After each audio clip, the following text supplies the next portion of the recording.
आपके गांव में टोटल पॉपुलेशन कितनी है?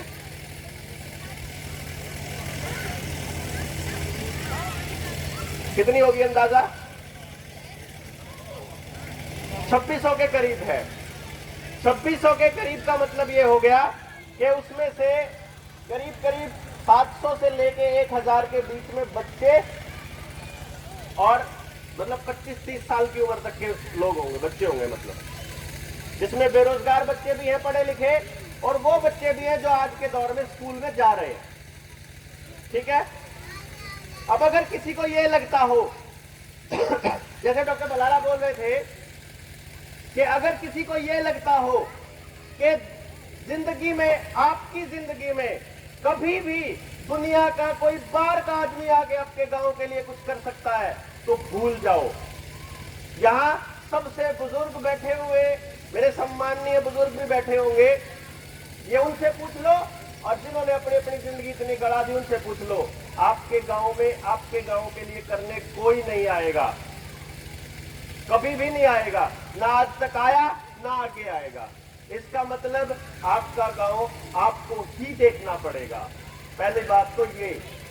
दूसरी बात, अगर आपको ये लगता है कि सिर्फ आपका बच्चा ही आपका है, डॉक्टर साहब को तो निकलना है, मेरे ख्याल से इनको जाने देते हैं।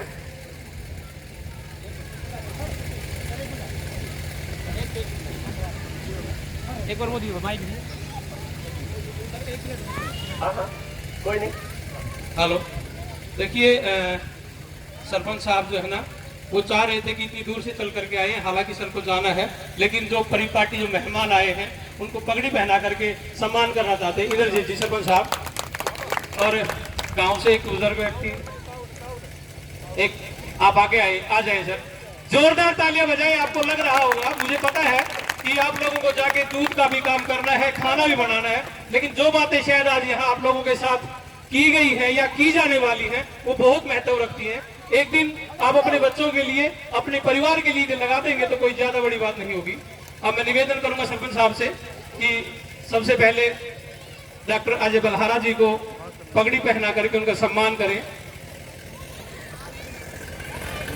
जोरदार तालियां मैं चाहता हूं कि आप सब बजाएं। इतनी दूर से यहाँ पर पहुंचे हैं, आपके गांव के लिए यहाँ पहुंचे हैं, हम उनका तहे दिल से स्वागत करना चाहते हैं। डॉक्टर अजय बल्हारा जी का स्वागत करते हुए, और अब मैं निवेदन करूंगा कि डॉक्टर देवेंद्र बल्हारा जी को भी पगड़ी पहना करके सम्मानित करना चाहते हैं। आप मेहमान हैं, आज बीओ साहब के हाथों से बनवाते हैं आप लोग, सर प्लीज।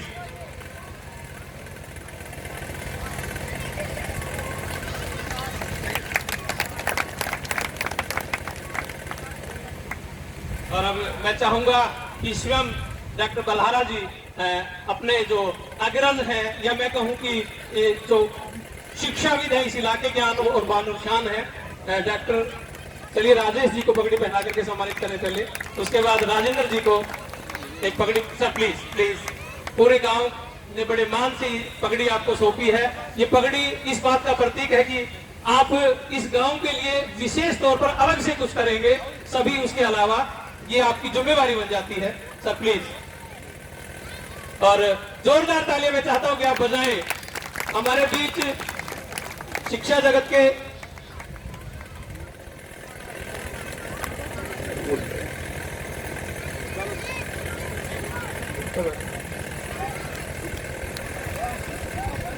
एक बार जोरदार तालियां बजाएं सबके लिए।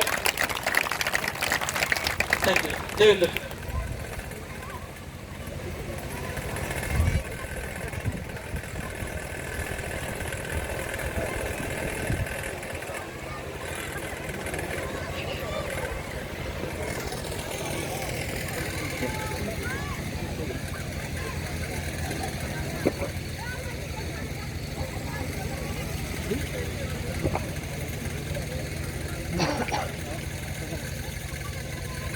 मुझे मालूम है शाम का टाइम है, आप सबका काम करने का टाइम है, और इतना सोच कर नहीं आए थे, तो बस 10-15 मिनट का समय और रह गया। आप लोगों को एक बार इसकी थोड़ी डिटेल में चले जाएंगे तो थोड़ा मालूम पड़ जाएगा कि अब हमें करना क्या है।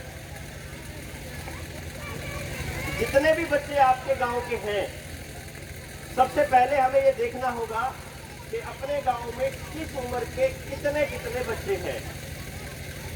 अभी जो स्कूल जाना शुरू नहीं किए हैं उनसे लेकर के, और जो अभी बेरोजगार हैं 30-35 साल की उम्र क्रॉस कर चुके हैं वहां तक एक बार मालूम पड़ जाए। उसके बाद हमें ये करना है कि हमारे गांव के पास संसाधन क्या क्या है इस वक्त।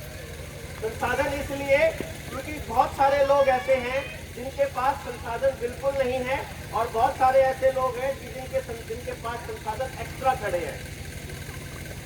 तीसरी चीज हमें ये जाननी है पूरे गांव के पास कि किसी के पास अपना कोई हुनर है क्या। जैसे मैंने अपने ही एरिया के अंदर जब हम सर्वे कर रहे थे, जब हम रिसर्च कर रहे थे, तो वहाँ हम पूछते हैं हर किसी से, हाँ जी आंटी आपके पास कोई टैलेंट है, कोई हुनर है?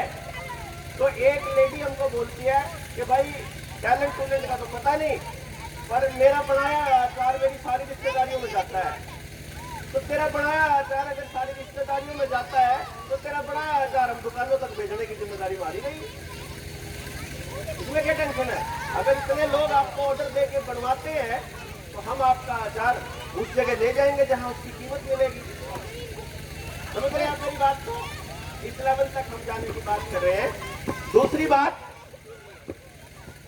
दूसरा पॉइंट कि अगर हमें ये मालूम पड़ जाए कि हमारे पास कितने लोग हैं जो हुनरमंद हैं, जो ऑलरेडी जिनके पास कोई ना कोई टैलेंट है, यहाँ पर क्या होगा, कोई पार्ट टाइम हमारे पास स्कूल के अंदर पढ़ा सकता है, कोई पार्ट टाइम स्कूल के अंदर मैनेजमेंट देख सकता है, किसी के पास किसी का भट्ठा है, किसी के पास खेती का सामान है, किसी के पास कोई दूसरा टैलेंट है। जैसे हमने एक गांव के अंदर शुरुआत की, हमने कहा कि आपका गांव से कोई आदमी गांव छोड़ के भी गया है। हाँ गया है, कहाँ पे है? पानीपत में है, आप फोन नंबर दे दोगे? हमने बात करी उनसे, आप वहाँ पानीपत में क्या करते हो? बोलता है जी मैं गद्दे की फैक्ट्री में लगा हुआ हूँ। गद्दे की फैक्ट्री में क्या नौकरी है? मैं सुपरवाइजर हूँ। कितनी तनख्वाह है? ये 45,000 है सैलरी। मैंने कहा 45,000 सैलरी में से बचत कितनी होती है शहर में? किराए के मकान में रहना, दोनों बच्चों को पढ़ाना और इस तरह से। तो कहता है जी बचत तो कुछ होती नहीं। मैंने कहा गद्दे का सारा काम आता है आपको? बोला आता है। मैं कहा अगर हम गाँव में गद्दे की फैक्ट्री लगा ले आप संभाल लोगे? ना संभाल लेंगे। मैं कहा इतनी सैलरी तो नहीं मिलेगी, लेकिन आपका जो पढ़ाई आपको वहाँ पानीपत में मिल रही है वही पढ़ाई आपको गांव में फ्री मिलेगी। आगे उस बच्चे के टैलेंट को कैसे निखारना, इसके लिए सारा गांव मिलकर काम करेगा। गद्दे की फैक्ट्री जो गांव में लगेगी उसका सुपरविजन आप करोगे, तनख्वाह देंगे हम सिर्फ 15,000। बोला जी यहाँ पे गंदगी में रह के और पोल्यूशन खा के धुआं खिला के अपने बच्चों को 35-45,000 से बढ़िया गाँव के 15,000 ज्यादा अच्छे है। वो आदमी आने के लिए तैयार है, ऐसा नहीं है। कुछ दिक्कतें हैं प्रैक्टिकली जो आएंगी। हम क्या करेंगे कि जो गांव के जितने बच्चों के लिए स्कूल के अंदर जो जो सुविधाओं की जरूरत पड़ेगी, जिन जिन चीजों की, पहले वो एक बार लिस्ट बनेगी। ऐसा नहीं है कि आज ही आपको सारे बच्चे दाखिल करा देने हैं सरकारी स्कूल में। हम पहले उस लेवल पे स्कूल को लेकर जाएंगे, लेकर जाके तैयार करेंगे कि भाई हाँ आज हम आपके सारे बच्चों के लिए स्कूल में इसी तरह की फैसिलिटीज प्रोवाइड करने में सक्षम है, जब आप अपने बच्चे को विश्वास के साथ यहाँ भेज सकते हैं। गांव के अंदर हर माँ बाप की ये ड्यूटी लगेगी कि 5 माँ बाप हर रोज आकर के स्कूल के अंदर देख के जाएंगे क्या प्रॉब्लम है, क्या दिक्कत है, क्या समस्या है, और उनको आना ही आना है। अगर इतने सारे लोग हैं, 2,500 आदमी हैं, तो 500 दिन आप रोज आ सकते हैं। यानी एक माँ बाप की ड्यूटी एक साल में एक बार पड़ेगी। एक दिन तो निकाल ही सकता है ना वो अपना, कुछ नहीं करना। सबके बच्चे आएंगे जिसके पास जो हुनर होगा। मैं जो टेस्ट करता हूँ, मतलब हमारा जो प्रोसीजर है, उसमें आपके गांव को संवारने के लिए आपके ही गांव के बच्चों को शामिल किया जाएगा। वीरेंद्र जी ने मेरे पास कुछ टीचर्स, कुछ बच्चों के नाम भेजे थे और कुछ लोगों ने अपनी ट्रेनिंग मेरे से मांगी थी। कौन कौन लोग हैं वो जिन्होंने मांगी थी? जिन लोगों ने ट्रेनिंग लेनी शुरू कर दी है, 3, 4, 5, 6, 7, 8 लोग अभी हैं, 10-11 लोग अभी हैं। यानी आप ही के गांव के जिस भी बंदे को चाहिए वो ट्रेनिंग, हम वो ट्रेनिंग देंगे।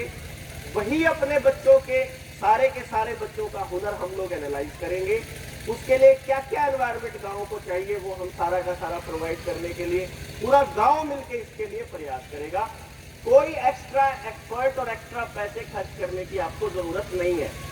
सिर्फ ये देखने की जरूरत है कि जब भी कभी आगे इस तरह की कोई मीटिंग होती है तो उसके अंदर पार्टिसिपेट करना आपका काम।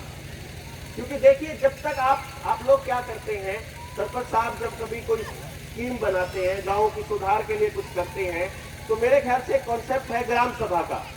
ग्राम सभा में कितने लोग आते हैं, इस गांव के कितने लोग पार्टिसिपेट करते हैं, वो ज्यादा बेटर बता सकते हैं। लेकिन मेरा ये मानना है कि आप लोगों के काम जब हो रहे हो और आपके रिलेटेड जब काम हो रहे हो तो आपको हर किसी को उसके अंदर पार्टिसिपेट करना चाहिए।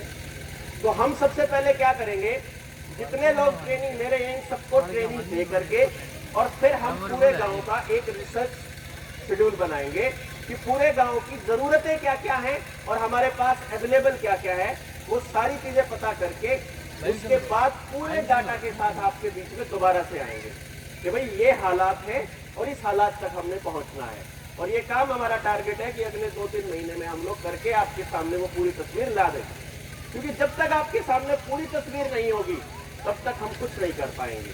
तो आपके घर अगर कोई बंदा जाता है आप ही के गाँव का और वो आपसे कोई इन्फॉर्मेशन लिखवा रहा है तो उसको पूरी इन्फॉर्मेशन सही सही लिखवाइए। वो आपसे सवाल पूछ रहा है कि बताइए आपके पास, जैसे मैंने देखा बहुत बार, जैसे छोटा सा एग्जांपल दे रहा हूं कि ऐसा बहुत बार हुआ कि 2 एकड़ के जमींदार ने ट्रैक्टर ले रखा है। बहुत सारे गांवों में इस तरह के लोग मिलेंगे कि 2-3 एकड़ जमीन है, वो ट्रैक्टर की किस्तें उससे नहीं पट रही है। अब गांव में एक बंदा है, वो कह रहा है मेरे को ट्रैक्टर चलाने का शौक है, और तीसरा आदमी है जो कह रहा है मेरे को ट्रैक्टर की जरूरत है। तो हमने इन तीनों आदमियों को एक जगह पर मिलाना है। तो है बस एक के पास ट्रैक्टर खाली खड़ा है, दूसरे को चलाने का शौक है और तीसरे को ट्रैक्टर की जरूरत है। अभी तो हमें एक दूसरे के साथ पता ही नहीं है ना, क्योंकि हम एक दूसरे से कटे हुए बहुत हैं।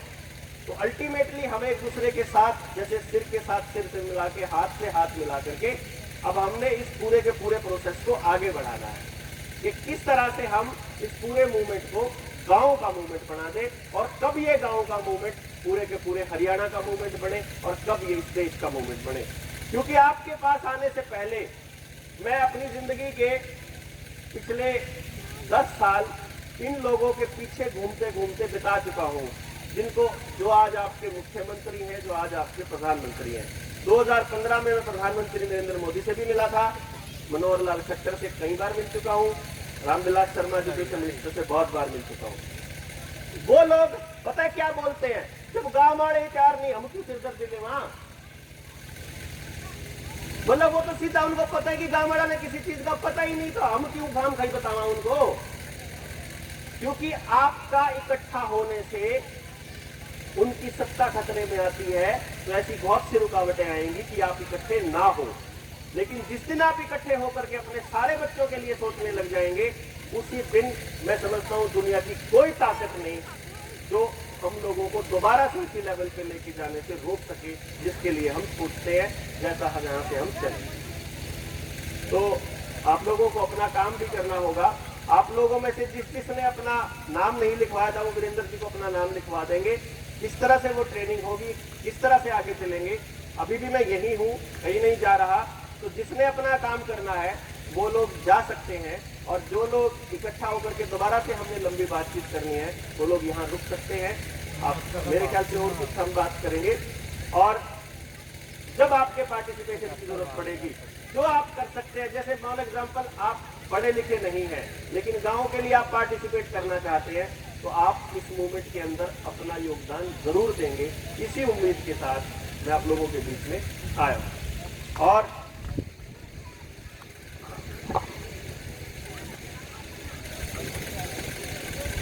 तो इस प्रोग्राम के आखिर में 1 मिनट रुकिए, 1 सेकंड के लिए। इस प्रोग्राम के आपके बीच में यो साहब ऑलरेडी बैठे हुए हैं, महेंद्र यादव जी, वो इस कॉन्सेप्ट पे आपके साथ कहां तक जाएंगे। एजुकेशन डिपार्टमेंट का जो लोकल अथॉरिटीज हैं इस तरह में वो यही हैं, और वो क्या सोचते हैं इसके लिए मैं बुलाता हूं यो साहब।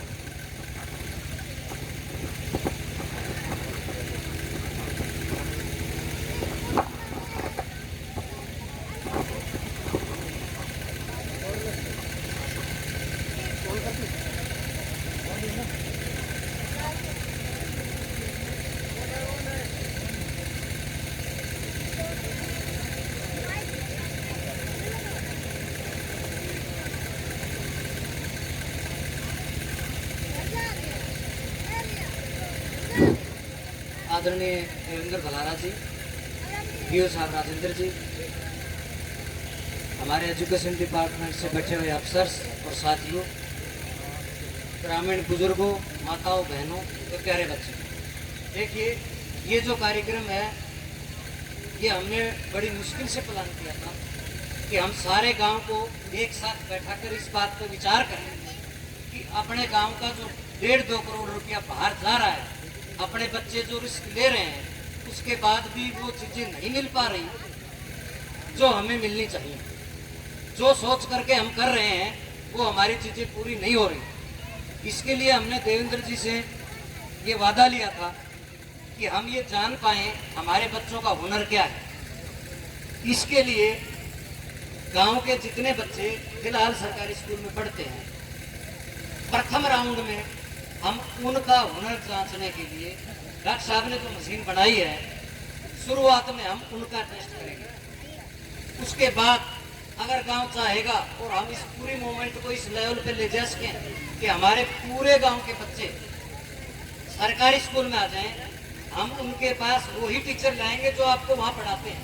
मान लीजिए अपने गांव के आसपास का अपना ही कोई भाई बंधु 30,000 रुपये में प्राइवेट स्कूल में पढ़ाता है, हम उसको 40,000 रुपये देंगे और अपने गांव में पढ़वाएंगे।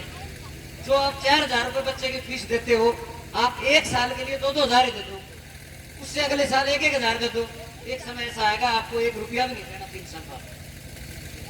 उसके लिए ना आपको स्कूल को पैसा देना है, स्कूल में नहीं देना पैसा। जिनके बच्चे पढ़ेंगे उन्हीं गांव के लोगों को, उसमें टीचर कोई शामिल नहीं होगा, एजुकेशन डिपार्टमेंट का कोई आदमी शामिल नहीं होगा। दूसरी बात यह आती है कि क्या हम सरकारी स्कूल में टीचर लगा सकते हैं? इसके लिए मैंने बीओ साहब और डायरेक्टर ऑफिस अजय बलारा जी को बुलाया था। पंचायत एक रेजुलेशन पास करेगी, एक प्रस्ताव करेगी कि हमारे सरकारी स्कूल में इतने टीचरों की कमी है, बच्चे इतने हैं, सरकार टीचरों की व्यवस्था करे।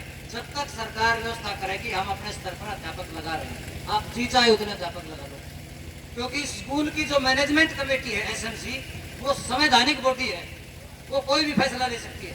स्कूल अपना है, बच्चे अपने हैं, बिल्डिंग अपनी है, हमारे सारे अधिकारी इसके लिए अपने साथ हैं। मैंने सभी से बात कर ली है। हम अगले 4-5 महीने में कोशिश करेंगे कि हम सब बच्चों का हुनर जानने के लिए, क्योंकि अभी हमारे पास टीम तैयार नहीं है, कम से कम 1 साल चाहिए, एक बच्चे के 6-7 घंटे लगेंगे हुनर जानने के लिए। तो अपने गांव के जो बच्चे ग्रेजुएट हैं, पोस्ट ग्रेजुएट हैं या +2 से ज़्यादा पढ़े हुए हैं, वो लोग मेरे से मिले। डॉक्टर साहब 1,60,000 रुपये में ट्रेनिंग देते हैं काउंसलर बनने की। 10,60,000 की वो मशीन है, यानी एक बच्चे को 10,60,000 खर्चने पर वो काउंसलर बन सकता है। आपके गांव के, अपने गांव के जो भी बच्चे ट्रेनिंग लेंगे, डॉक्टर साहब उनको बिल्कुल फ्री में ट्रेनिंग देंगे, चाहे कितने बच्चे। उन बच्चों को तैयार करके हम उन बच्चों का ब्रेन एनालिसिस कर सकेंगे, उनका हुनर जान सकेंगे, जो बच्चे अब हमारे सरकारी स्कूल में पढ़ रहे हैं। जब हमारे पास हुनर आ जाएगा, किसी बच्चे का आएगा कि ये तो म्यूजिक में आगे जाएगा, लेकिन स्कूल में तो म्यूजिक का टीचर ही नहीं है, तो हमें म्यूजिक का टीचर बाहर से लाना पड़ेगा 70-80 हज़ार रुपये में, तो वो पैसे कहाँ से आएंगे?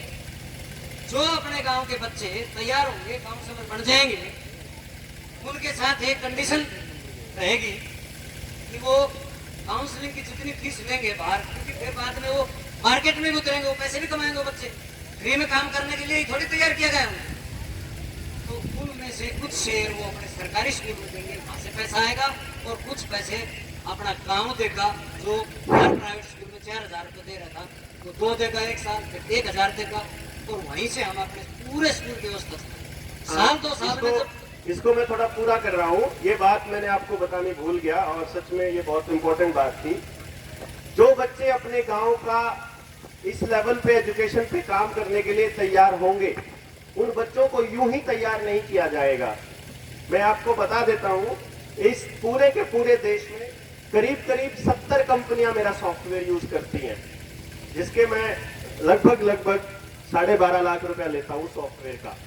और दूसरी बड़ी बात यह है कि करीब 67 फ्रेंचाइजी हैं पूरे इंडिया में, राजस्थान, गुजरात, हिमाचल, यूपी और दिल्ली के अंदर 67 फ्रेंचाइजी हैं। फ्रेंचाइजी में, जैसे कि वीरेंद्र जी ने बताया, एक बच्चे को सिखाने का लगभग इतने ही पैसे में लेता होता हूं। वो अपना इनकम का मॉडल है, ये मेरा भी इनकम का मॉडल है। तो यानी कि जो बच्चा इसको पूरी ट्रेनिंग लेगा वो अपने आप में एक एस्टैब्लिश काउंसलर होगा। अभी पिछले महीने 27 तारीख को हम लोग दिल्ली गए थे। दिल्ली के एक प्राइवेट स्कूल में मेरा प्रोग्राम चल रहा है। वहां पर मुझे पूरे के पूरे प्राइवेट स्कूल के 4000 बच्चों का टेस्ट करना है। 4000 बच्चों का टेस्ट मैं अकेला नहीं कर सकता, तो मुझे वहां काउंसलर्स की जरूरत पड़ेगी। जो बच्चे यहाँ गांव के लिए काम कर रहे हैं उन बच्चों के लिए जब मुझे काउंसलर्स की जरूरत पड़ेगी तो जो तैयार काउंसलर है, जो बढ़िया काउंसलर है, उसको मैं वहां बुलाता हूं और वहां एक दिन का 5000 रुपए उसको मैं देता हूं। एक दिन का, यानी 20 दिन काम करा, लाख रुपया कमाया और आराम से हो गया।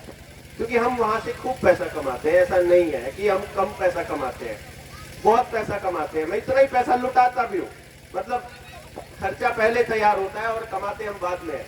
तो लेकिन मुझे ये लगता है कि उससे हम लोग जो असली कमाई है वो है लोग कमा लेते हैं इस बहाने। मैं एक ऐसा समाज कमा रहा हूँ, जैसे कई बार मेरे पास कुछ गांवों से लोग बोल देते हैं कि आप ऐसा क्यों कर रहे हो, खाम खाई के धक्के खाते फिर रहे हो पूरे के पूरे देश में। मैं ये कहता हूँ कि देख भाई, मैंने अपनी जिंदगी में कुछ भी नहीं करना, ना मैंने मकान बनाना, मैं किराए के मकान में रहता हूँ। जब मैं रिटायरमेंट ले लूंगा तो गांव में आके रहना है, लेकिन उससे पहले मुझे गांव रहने लायक बनाना है। आज रहने लायक नहीं है। जिसके पास 2 पैसे हो गए, जिसके पास थोड़ी सी समझ आई, वो अपने गांव से निकल लेता है। कब तक निकलेंगे और कौन कौन निकलेगा? मैं समझता हूं कि जिन्होंने, अब मैंने 10वीं तक गांव का खाया, अब जब कमाने की बारी आ रही है, जब खर्च करने की बारी है, तो मैं शहर को दे रहा हूं। चंडीगढ़ में रहता हूं, सारा पैसा चंडीगढ़ को देता हूं कमा करके। आपके गांव के मास्टर वीरेंद्र रहे यहाँ, खाया यहाँ, और अब तो चलो काम तो कर रहे हैं आपके गांव में, लेकिन डेवलपमेंट तो सारी शहर की कर रहे हैं। अगर गांव ऐसा होता कि वैसी एजुकेशन जो आज इतने बड़े बड़े स्कूलों में हो रही है, अगर वो हमारे गांव में होती तो मुझे नहीं लगता किसी को गांव छोड़ के जाने की जरूरत होती। अगर जो बच्चा जिस काम के लिए बना है वो काम वो खुशी खुशी कर रहा है, मुझे नहीं लगता उसको पैसों की ज्यादा जरूरत पड़ती है। मैं ये काम जो करता हूँ इतना मेहनत और इतना स्ट्रगल से किया है मैंने। आप सोच सकते हैं ऐसा काम करना जो दुनिया में नहीं कर रहा कोई, ऊपर से कोई मानने को तैयार नहीं। पहले 3 साल तो मुझे कोई सुनने को तैयार नहीं था। जब मैं ये कहता था ऐसा संभव है, लोग कहते थे पागल है। मैं कहता था पागल हूँ, ठीक है, लेकिन आने वाले टाइम में देखना तुम कितनी बड़ी जरूरत बनूंगा मैं। और वो हो भी रहा है। लेकिन इसका असली कारण ये है कि मेरा बच्चा, मेरी औलाद जो मैंने पैदा करी है, उसको ऐसा समाज देना जिसमें वो सुरक्षित महसूस करे, वो भी मेरा ही काम है। तो मैं तो उस समाज का निर्माण करने पे लगा हूं कि जहां जब मेरा बेटा इस गांव से गुजरे तो कम से कम यहां उसको इज्जत की नजर से लोग देखें कि तेरा बाप हमारे लिए कुछ कर गया था, बस इससे ज्यादा नहीं। मैं गांव से एक भी पैसा नहीं लेने वाला, क्योंकि मेरा जितना भी इनकम होता है सारा शहर से होता है। मैं शहर से कमा के गांव को देता हूं। आपके गांव में शुरुआत करने, मेरे ख्याल से गांव से कमा के लोग शहरों को देते हैं। जमींदार अपना सारा पैसा कमा कमा के शहरों को दे रहा है, नौकरी करने वाला शहरों को दे रहा है, हर कोई शहर को दे रहा है। मैं ये कहता हूं कि मैं कमा के गांव को देता हूं। तो आपके गांव से मैं एक भी पैसा नहीं लेने वाला, आपके गांव को एक भी पैसा नहीं देने वाला, दूंगा भी नहीं। अपनी हुनर, अपनी स्किल, अपनी टेक्नोलॉजी सारी की सारी मास्टर वीरेंद्र सिंह की वजह से आपके गांव को दे रहा हूं। और जितने बच्चे तैयार होंगे जो काउंसलर्स के तौर पे, और जितने बच्चे काउंसलर्स बनेंगे, वो आपके एक एक बच्चे का टेस्ट करेंगे। जो टेस्ट करवाने के लिए अमेरिका से लोग मेरे पास आते हैं, कनाडा से लोग मेरे पास आते हैं, लाख लाख रुपए एक एक आदमी मेरे को पे करता है, वो आपके गांव में वीरेंद्र सिंह की वजह से आपको मिल रहा है। और वो भी सिर्फ आपके थोड़ा सा जोर लगाने के बदले में। आपको थोड़ा सा ही तो जोर लगाना है ना। यानी आप अगर आप अपने बच्चे की जो आपको मिल रहा है ना, दुनिया में कहीं पे फोन करके पूछ लेना, कहीं पर भी आपको 5-10 हजार से कम वो चीज नहीं मिलने वाली। लेकिन वो मिलेगी उन्हीं को जो गांव के इस सपोर्ट सिस्टम का हिस्सा बनेंगे। गांव के लिए करो, हम आपके लिए करेंगे। सिंपल इतना सा रूल है कि जो आप गांव को दोगे उसके बदले में हम आपको देंगे वो चीज जो हमारे पास अनमोल है। आपके पास यही तो टेंशन है ना कि आप अपने बच्चों के लिए करना क्या है, करें क्या, कहां जाए, क्या सिखाएं, वो हम बताएंगे आपको। 1% टेंशन लेने की जरूरत नहीं है। आपको सिर्फ अपना पार्टिसिपेशन जारी रखना है, काम अपने आप, ये टीम अपने आप कर लेगी, आपको और कुछ नहीं करना। सिर्फ आप विचार से इनके साथ हो जाइए, बाकी काम ये लोग कर लेंगे। मेहनती लोग हैं, जो जो उसको पूरा करेंगे, उनके कमाई का भी टेंशन नहीं, उनकी नौकरी की भी टेंशन नहीं, रोजगार की भी नहीं, और गांव की भी नहीं, और अगली पीढ़ी की भी नहीं। Thank you. Thank you doctor साहब। अब जितने भी लोग आए हैं, हमने उनको बताया था कि यहाँ आपको रजिस्ट्रेशन करवा के जाना है। कौन कौन आए? ये 5 लोग बैठे हुए हैं रजिस्टर लेके। एक जगह आपने अपने बच्चों के और आपके नाम लिखवाने हैं आराम से। पहले महिलाएं लिखवा देंगे, 15 मिनट लगने हैं, बाकी लोग बैठे रहे, हम बात करते रहे। डॉक्टर साहब भी यहीं बैठे हैं, बीओ साहब भी यहीं बैठे हैं। कुछ ऐसी बातें हैं जो शायद आप 2-2, 4-4 लोग, पहले महिलाओं के रजिस्ट्रेशन करो, 5 जने बैठ जाओ रजिस्टर लेकर। वो अपने बच्चों के अपने नाम और मोबाइल नंबर लिखवा के जाएंगी, फिर पीछे से लोग जाएंगे। सबसे ज्यादा जो चीज हो रही है, जिसके लिए पूरे गांव ने एक साथ बैठ के बहुत पहले बात कर लेनी चाहिए थी,